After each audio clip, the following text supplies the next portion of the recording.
아니 그야말로 K방산 전성시대예요. 근데 요즘에는 아예 동남아까지 잘 나가고 있다 이런 얘기가 들려요. 예, 그렇습니다. K방산이 이제 우리가 유럽에 수출을 얼마 전 했는데 네. 동남아에서도 상당히 이제 많은 수출 시장이 열리고 있다라고 좀 말씀드릴 수가 있겠습니다. 이런 부분들은 이제 우리가 그 여러 가지 이제 스스로 무기를 개발하고 운영했던 경험들이 전수되는 부분들인데요. 최근에 스톡홀름 국제평화연구소 발표에 따르면 2024년 무기 이전 보고서에 따라서 2020년서부터 2024년까지 4년 동안 필리핀이 수입한 전체 무기 중에 33%가 한국산 무기였다라는 발표가 나왔습니다. 또 같은 기간, 그러니까 2020년서부터 2024년까지 4년 동안 인도네시아와 태국도 각각 12%, 말레이시아 같은 경우 10%, 베트남도 8%의 한국산 무기를 구입했다라고 말씀을 좀 드릴 수가 있겠습니다. 네. 동남아 국가들은 우리가 이제 뭐 베트남 같은 경우 약간의 공산주의 국가도 있고 여러 가지 이제 뭐 민족주의적 국가도 있고 여러 가지 이제 국가들이 있음에도 불구하고 네. 전체적으로 우리 K방산에 대한 소위 침투율, 그러니까 그들이 무기를 수입하는 부분에 있어서의 일정 비율들이 점점 좀 높아지고 있고 여기에 우리 K방산의 중요한 역할 수출처로서의 역할까지 네. 하고 있다라고 말씀드릴 수가 있겠습니다. 아니 그러니까 설명을 해주신 거는 유럽과 중동에 이어서 지금 동남아까지 점령하기 시작했다라는 설명을 해주신 건데 아니 그럼 동남아 시장에서 잘 나간다는 거는 어떤 의미가 있는 겁니까? 사실 이제 우리 국산 무기들이 이제 해외 수출을 할 때 이제 겪는 어려움 중에 하나가 네. 처음 어느 나라에 팔아야 되잖아요. 근데 참 고맙게도 이 동남아 국가들이 어떻게 보면 이제 흔한 얘기로 이제 개시라고 하잖아요. 네. 이거를 해준 나라들이 굉장히 많습니다. 그래서 이제 뭐 뒤에 설명드리겠지만 예. T50 같은 경우에도 처음 이제 해외에서 구매한 나라가 인도네시아였고 그다음에 이게 퍼지면서 뭐 태국도 사고 필리핀도 사고 그렇군요. 그리고 점차 갈수록 품목이 다양화돼 가고 있어요. 네. 그러니까 이제 뭐 함정도 있고 지금 이제 뭐 영상에 나오지만 베트남은 K9 자주포도 살려고 그러고 또 한 우리나라는 우리나라가 최초로 잠수함 수출도 했던 나라고. 예.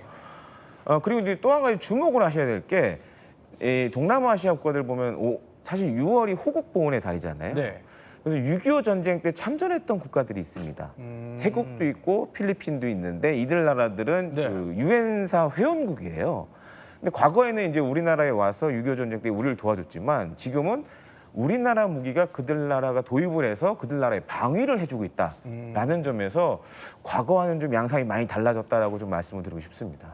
이런 가운데요. 주목해봐야 할 게 하나 있습니다. 뭐냐면요. 필리핀이 우리 기술로 만든 경공격기 FA-50을 추가로 도입한다. 이런 아주 반가운 소식이 들려온 건데요. 사실 FA-50은요. 2012년에 개발 이후 지금까지 140대 이상 수출된 그야말로 효자 무기 중에 또 무기입니다. 관련 영상 일단 보고 이야기 나눠보겠습니다. 대통령님의 비상 출격 명령을 받은 2대의 FA-50 중 1번기는 즉시 전장에 진입하고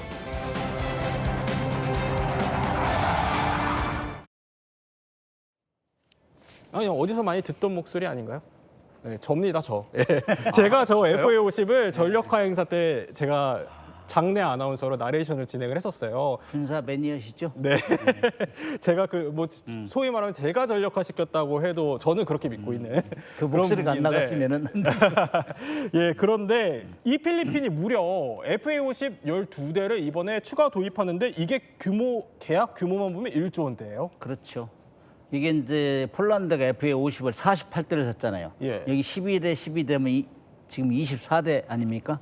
그럼 점점 늘어나고 있는 추세인데 아무튼 이제 지상의 K9 자주포 얘기를 한참 했는데 이제 공군 쪽으로 이렇게 무기가 이제 팔리고 있어요. 이건 정말 대단한 효과인데 네. 카이가 지금 괜히 바빠진 것 같아요.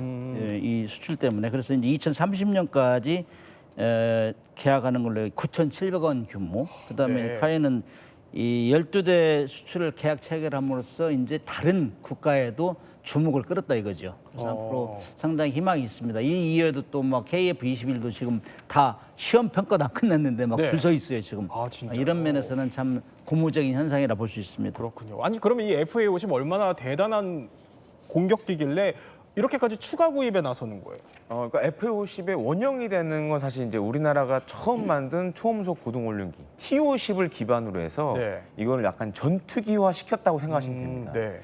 근데 이제 뭐 필리핀 공군 입장에서는 지금 과거에는 필리핀 공군이 뭐 전투에 꽤 있었지만 지금 전투기 조종사를 양성을 하면서 전투기 임무까지 해야 돼요. 그러다 네. 보니까는 FA50이 굉장히 주목을 받고 있고 지금 이제 영상에 나오지만 이제 경쟁 기종으로 많이 꼽혔던 게 이탈리아의 M346입니다. 아, 네, 라이벌 기종이에요. 네. 근데 이제 FA50은 지금 최대 속도가 마하 1.5잖아요. 네. 근데 반면에 이탈리아 M346은 마하 1.15밖에 안 됩니다. 근데 근데 전투기들이 많이 쓰는 속도 대역이 있어요. 예. 그러니까 보통 이제 마하 0.9에서 마하 1 이상 구간을 많이 쓰는데 이 M346은 이제 마하 1.15밖에 안 되니까 그 이상에서 속도를 내기가 어렵다 보니 네.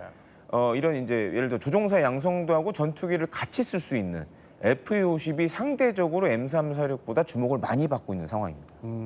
아니 근데 FA50 아까 T50을 기반으로 한 거라고 설명을 해주셨는데 그 예. T50이 지금 블랙 이글스 에어쇼 예, 팀에서도 맞습니다. 쓰고 있는 그 기종인 거잖아요. 네, 맞습니다. 그래서 사실은 이 FA50 판매 1위를 담당한 게 네. 블레이글스예요. 왜냐면 이제 T50을 또 개조해서 이 공중 기동용 묘기용으로 만든 게 T50B인데 이게 이제 뭐 2년이든 1년에 한 번씩 해외로 한 번씩 이제 에어쇼에 참가를 하는데 영국의 이제 몇몇 에어쇼에서는 상도 받았어요.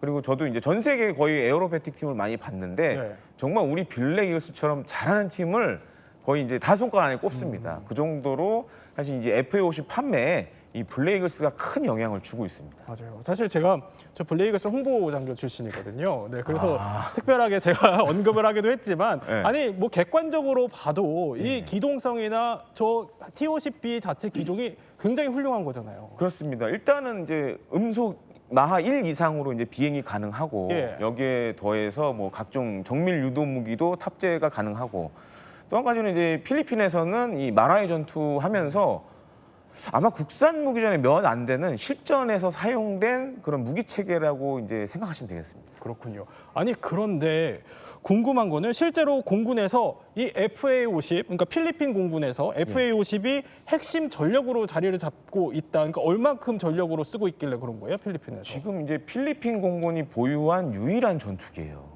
그러니까 과거에는 유일한? 네, 과거에 80년대, 90년대마다 필리핀 공군이 예. 뭐 몇 종류의 전투기가 있었는데 이후에 이제 뭐 필리핀에 있던 미군이 철수하고 예. 경제 사정 이런 것들 때문에 전투기를 다 이제 정리를 했죠. 아, 그랬군요. 근데 이제 중국의 위협이 거세지면서 전투기 확보가 중요하다. 네. 그렇게 되면서 이제 FA50을 처음으로 구매를 하게 됐고 그다음에 실전에 써보니까 성능이 좋네. 실전이요? 예, 그래서 그게 이제 과거에 이제 아이시스하고 네.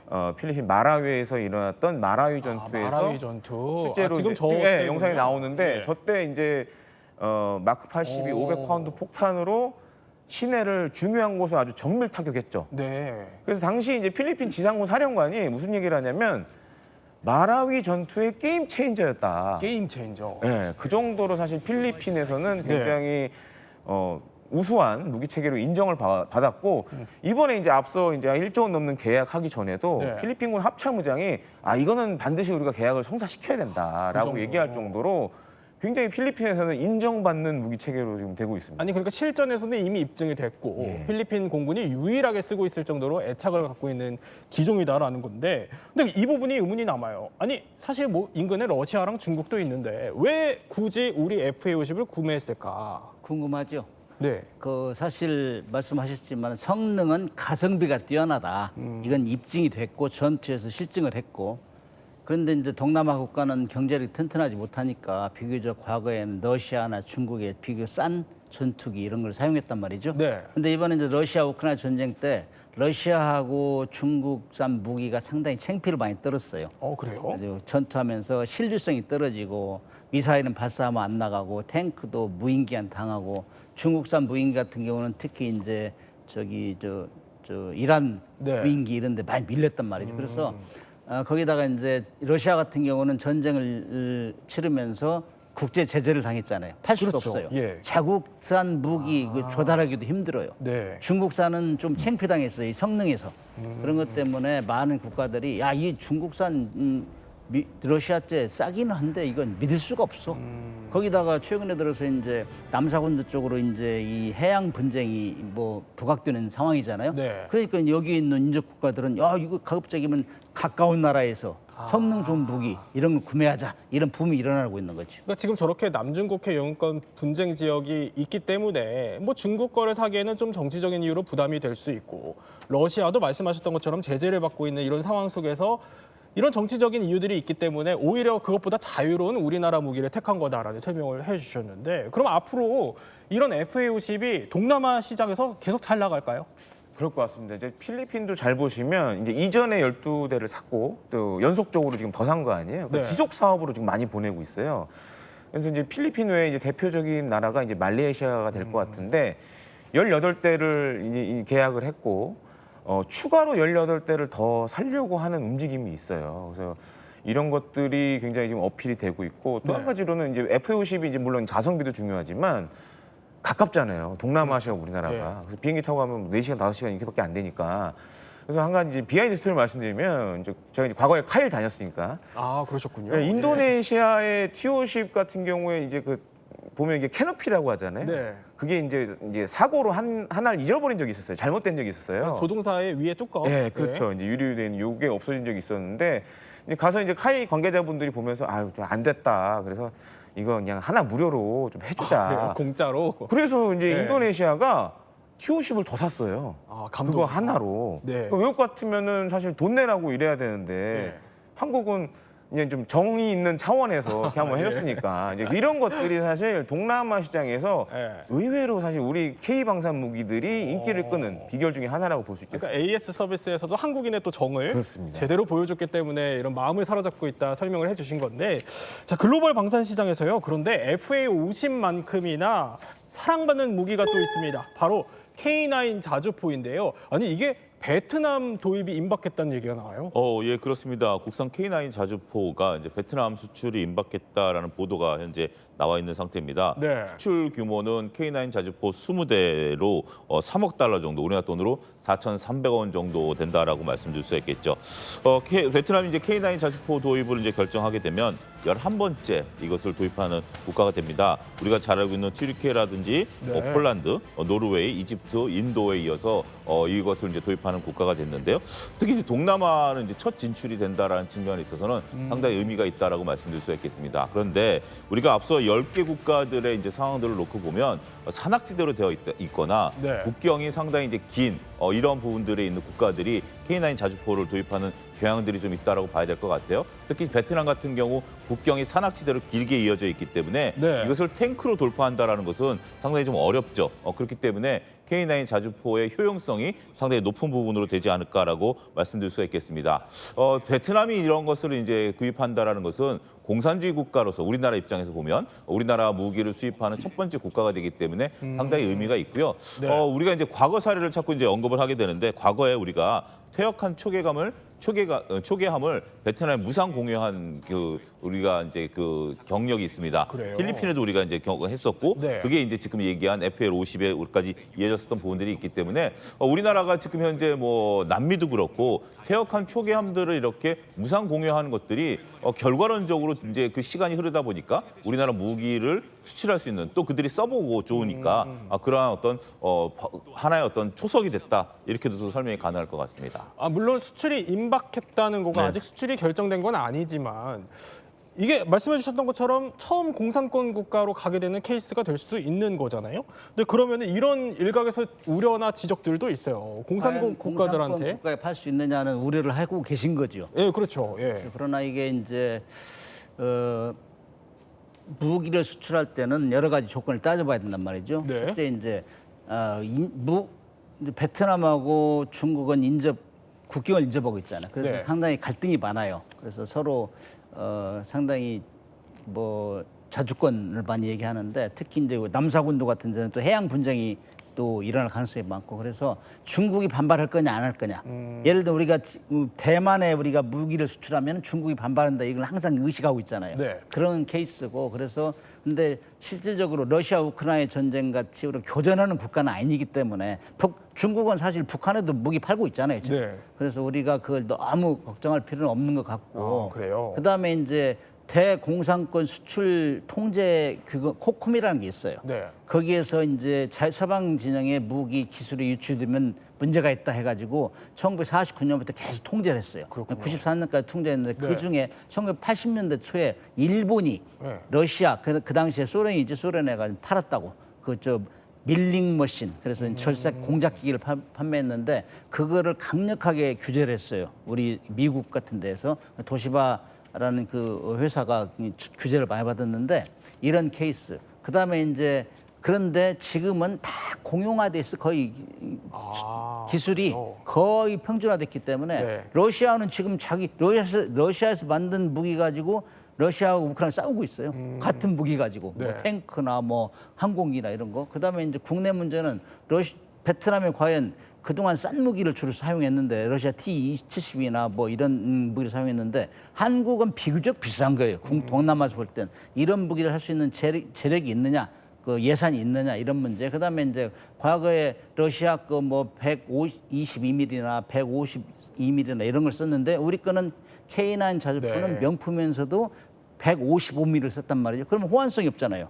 그럼 이거 써가지고 뭐 다시 바꿔야 되는 거 아니냐 이런 국내적인 여론. 그다음 네. 우리 한국 같은 경우는 기업 차원에서는 이거 뭐 많이 팔으면 우리가 기술 이전 해주겠는데 뭐 20대 팔고 이거 뭐 기술 이전 다 좀 우리 문제 할 게 없잖아. 이런 그러니까. 걱정들이 있는데 네. 아마 우리 기업들이 잘 할 겁니다. 네, 어쨌든 뭐 큰 우려는 하지 않아도 된다라는 설명을 해주셨어요. 근데 이렇게까지 베트남의 눈독을 들일 수밖에 없는 것이 그만큼 성능이 아주 뛰어나기 때문인데 아니 이게 눈밭에서도 잘 돌아다닌다면서요? 그렇죠. 이게 이제 주로 경쟁 기종을 보면은 네. K9 자주포는 미국의 M109A6, 그다음에 그게 이제 팔라딘이라고, 그다음에 중국의 자주포가 PLG 055 이런 것들이 있는데 네. 이 극한 환경에서 잘 작동하느냐. 특히 뭐 40도 이상 섭씨, 그다음에 영하 28도 이하. 그런데 대표적으로 우리가 이제 노르웨이 판매하기에 앞서서 시험을 평가를 했어요. 근데 눈밭에서 저렇게 예. 그것도 우리가 가장 경쟁을 심하게 하고 있는 독일의 PJH-2000하고 경쟁했는데 PJH-2000 가다가 서고 막 문제를 일으켰어요. 그런데 그랬어요? 예. 우리 거는 뭐 멀쩡하게 작동했다. 그래가지고 너무 잘 달리는데, 지금 여기 보면? 잘 달리고 그래서 많은 국가에서 이거 가격도 싼데 네. 성능이 우수하네 이렇게 평가가 된 거죠. 아니 그러니까 성능이 너무 놀랍다 보니까 여러 가지 에피소드들도 많다면서요. 예, 그렇습니다. 이제 여기서 이제 퀴즈 정답을 좀 말씀을 좀 드려야 될 것 같습니다. 아, 그래요? 예, 퀴즈 예. 정답을 앞서 이제 말씀드렸던 우리나라 K9 자주포 이집트에서는 정확성에 놀라 땡땡했었다가 이제 땡땡했었다. 퀴즈인데 정답은 해군입니다. 해군이 있었다. 예, 지금 이제 우리가 K9 자주포는 잘 달린다, 잘 쏜다 이 얘기를 네. 했는데 해군이 했습니다. 어디냐면 이집트인데요.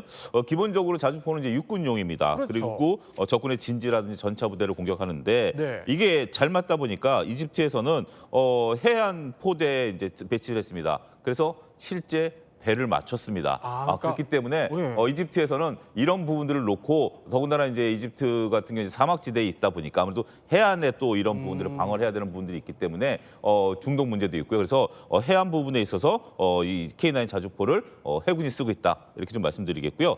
두 번째로 에스토니아를 우리가 또 거론을 안 할 수가 없을 것 같습니다. 이제 무기를 이제 우리가 판매하기 위해서 상대 국가의 이제 장군들을 초청을 해서 시연을 하지 않습니까? 네. 에스토니아의 이제 고위 군사 관계자가 2018년 K9 자주포를 운영하는 군부대를 이제 방문을 했습니다. 그래서 이제 우리나라 이제 그 장군 최고 책임자가 이것을 설명을 하는데 자 어떻게 시험되는지 한번 봅시다라고 에스토니아 장군이 얘기하니까 네. 우리나라 최고 책임자가 그 부대에 들어온 지 얼마 안 되는 신병에게 이걸 작동해 보라고 시킵니다. 신병한테. 예. 근데 그 신병이 아주 능숙하게 K9 자주포를 발사를 하니까 네. 신병이 할 수 있을 정도로 이렇게 간단하구나, 조작도 조작이 쉽다. 쉽구나라고 해서 이것을 이제 감동했다라는 후문이 있고요. 마지막으로 이제 미국입니다. 이제 미국 같은 경우 우리가 과거에 무기를 지금도 이제 미국 무기를 많이 쓰고 있는데요. 네. 작년 9월에 이제 자주포 현대화 사업을 추진하기 위해서 미 육군에게 K9 자주포하고 또 뒤에서 이제 포탄을 집어넣어주는 이제 K10 탄환 운반차를 시험 가동을 시켰습니다. 애리조나 유마 사격장에서 있었던 일인데요. 이것을 이제 보고 나서 미국의 전투발전사령부 소장이 야 과거에는 한국이란 나라가 우리의 화포를 갖다 썼는데 네. 이제 이렇게 언제 첨단 장비를 미국에 와서 행사를 진행하는구나라고 놀랐다라는 후문이 있습니다. 뭐 듣기만 해도 애국심이 차오르는 것 같습니다. 그런데 이게 K9이 성능뿐만이 아니라 가성비도 월등해요. 그렇습니다. 그러니까 사실 지금 전 세계 자주포를 놓고 보면요. 네. 베스트셀러 자주포예요. 제일 많이 지금 판매가 되고 있고 그래요? 그러니까 우리 육군만 하더라도 1000문이 넘는 K9을 갖고 있습니다. 네. 그래서 그동안 이제 경쟁 상대로 이제 PGH-2000 독일이 만든 이 자주포가 경쟁 상대로 계속 거론이 됐는데 PGH-2000은 지금 사실상 이제 단종이 됐다가 다시 이제 생산한다는 얘기가 나오고 있고 네. 가격 면에서도 PGH-2000은 거의 뭐 한 700억, 220억 정도 하는 걸로 알려져 있습니다. 반면에 이제 K9 그래요? 자주포는 한 70억 정도 한대요. 그렇군요. 상당히 차이 나네요. 네, 3배 차이 나는데 네. PGH-2000 한 대 살 가격이면 K9 자주포 3대도 살 수 있는 거죠. 그렇네요. 네, 그러면은 보통 자주포 부대 같은 경우에는 자주포 3대가 1개의 소대를 구성합니다. 네. 그럼 이거는 차원이 다른 얘기죠. 그러니까요. 그리고 이제 물론 이제 발사 속도나 이런 몇 가지는 PGH-1000이 좀 앞선 부분도 있지만 전반적인 성능은 크게 차이가 없어요. 그리고 아까 이제 노르웨이에서 테스트하는 거 보셨듯이 네. 서로에서 막 달렸는데 같이 이제 경쟁적으로 달렸는데 그때 이제 PGH-1000이 떨어졌죠. 아까 말씀하셨던 것처럼. 네. 그 정도로 실제 이제 해외 테스트에서도 PGH-2000에 뒤지지 않는 성능을 좀 자랑을 했고 또 한 가지 지금 이제 깔려 있는 게 한 1000문 이상이 깔려 있다 보니까 자동차도 많이 깔려 있으면 운영 유지 비용이 적게 들어가잖아요. 네. 똑같습니다. 아. 그래서 이제 자주포도 1000문 이상 깔리면 운영 유지 비용이 적게 들어가기 때문에 그런 측면이 해외에서 높게 평가를 받고 있습니다. 아니 근데 보시는 분들은 그런 생각할 수도 있을 것 같아요. 저렇게 서론에서 달리면 네. 아니 자주포가 저 정도는 달려야 되는 거 아니야? 이렇게 생각하시는 분들도 있을 것 같은데요.